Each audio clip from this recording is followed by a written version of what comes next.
April 24th, 2014.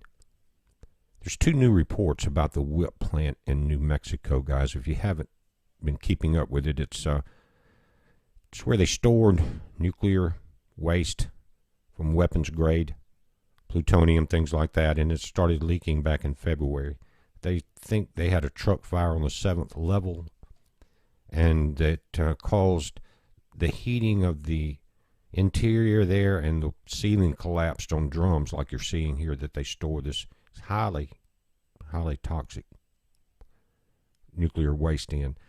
Well, I think it goes much deeper than an accident at this point, because if you look at that area, and I'll show you at the end of the video, this is a big salt dome like Bayou Corn, except that there's thousands of wells they're drilling into it around this plant.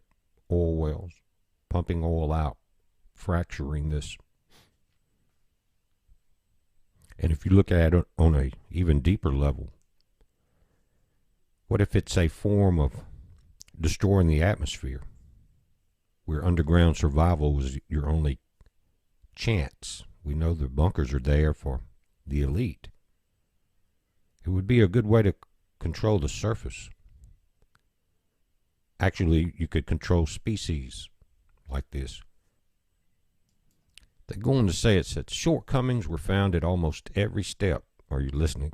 From a more than a 10-hour response to the initial emergency alarm, to a bypass in the filtration system that allowed the radiation to escape above ground.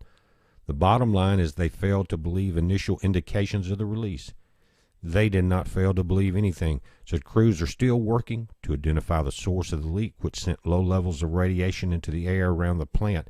But officials believe it occurred in the area where toxic waste was last being handled.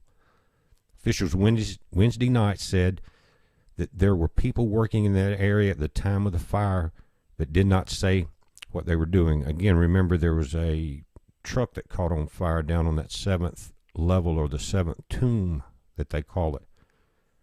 It says a separate problem surfaced during the February 4th radiation accident. The containment system leaked, allowing some radiation to escape from underground. The plant hadn't experienced a radiation accident previously, and site maintenance procedures didn't require that the containment system be tested for leakage. It just doesn't get any better. Now, we've got this in the South. Carlsbad, you need to keep a very close eye on this. I'm going to tell you why. Let's look at plutonium just for a moment. It says, when inhaled, plutonium can pass into the bloodstream. Once in the bloodstream, plutonium moves throughout the body and into the bones, liver, or other body organs. Plutonium that reaches body organs generally stays in the body for decades and continues to expose the surrounding tissue to radiation, and thus may cause cancer. And guys, you can pause this and read it, but notice it says it has a half-life of 24,100 years. Now, I think inside the body, from what little information you can get and what studies they've had, they know that it will last 200 years, way longer than you will. And just, again, it's exposing the surrounding tissue to radiation. And what is so bad here, guys, you're not going to get the truth. In Hanford, you're not going to get the truth. Let's take a look at the reports. Also, yesterday came out, last night. New data shows spikes in babies born missing parts of brain around leaking U.S. nuclear site. The officials say, we're really concerned it remains so high. We hoped it would go away. Many locals say Hanford to blame, but the Center for Disease Control expert says cases not focused near Hanford. Guys, it's a ball-faced lie. So Yakima, Franklin, and Benton County. Those are there's 30 cases there. You think the Center for Disease Control is really going to go against the nuclear industry? And again, it's deeper than that. It says the puzzling rare birth defects in eastern Washington. The state health department is trying to find the cause of an unusually high number of rare birth defects in south central Washington. 7 cases of rare fatal birth defect were reported in a remote region of Washington State in 2013. There's still no clear reason for the spike. A severe defect in which babies are born missing parts of the brain or skull, according to Washington State health officials. It brings to 30 the number of cases reported since 2010. In the area that includes Yakima, Benton, and Franklin counties, rates jumped to 8.7 cases per 10,000 births in the region, far exceeding the national rate of 2.1.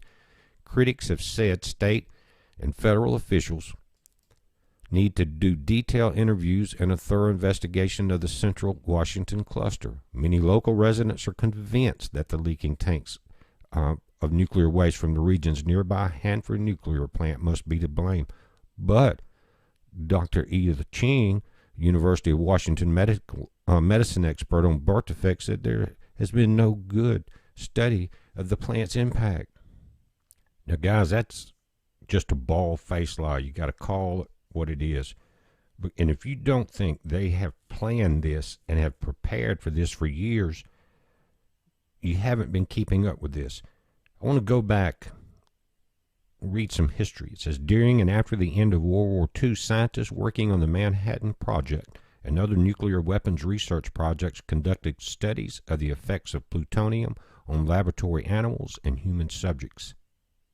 Are you listening? Animal studies found that a few milligrams of plutonium per kilogram of tissue is a lethal dose. In the case of human subjects, this involved injected solutions containing typically 5 micrograms of plutonium into hospital patients thought to be either terminally ill or have a life expectancy of less than 10 years, either due to age or chronic disease conditioning. Or you were a prisoner, or several other cases. It says this was reduced to 1 microgram in July 1945 after animal studies found that the way plutonium distributed itself in bones was more dangerous than radium. Many of these experiments resulted in strong mutation. Most of the subjects were poor, powerless, and sick. From 1945 to 1947, 18 human test subjects were injected with plutonium without informed consent.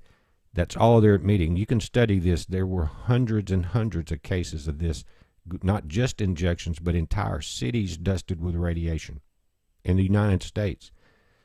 The tests were used to create diagnostic tools to determine the uptake of plutonium in the body in order to develop safety standards for working with plutonium. Sick, guys. It's evil. It's not human. Not the type humans that we know. Not that could do this. Other experiments directed by the United States Atomic Energy Commission and the Manhattan Project continued into the 70s. The Plutonium Files chronicles the lives of the subjects of the secret program by naming each person involved in discussing the ethical and medical research conducted in secret by the scientists and doctors. The episode is now considered to be a serious breach of medical ethics and the Hippocratic Oath. The government covered up most of these radiation mishaps until 1993, when Bill Clinton ordered a change of policy, and federal agencies then made available relevant records. The resulting investigation was undertaken by the President's Advisory Committee to Human Relations Experiments, and it covered much of the material about plutonium research on humans. The committee issued a controversial 1995 report which said that wrongs were committed, but it did not condemn those that perpetrated them. Guys, it just doesn't get any better.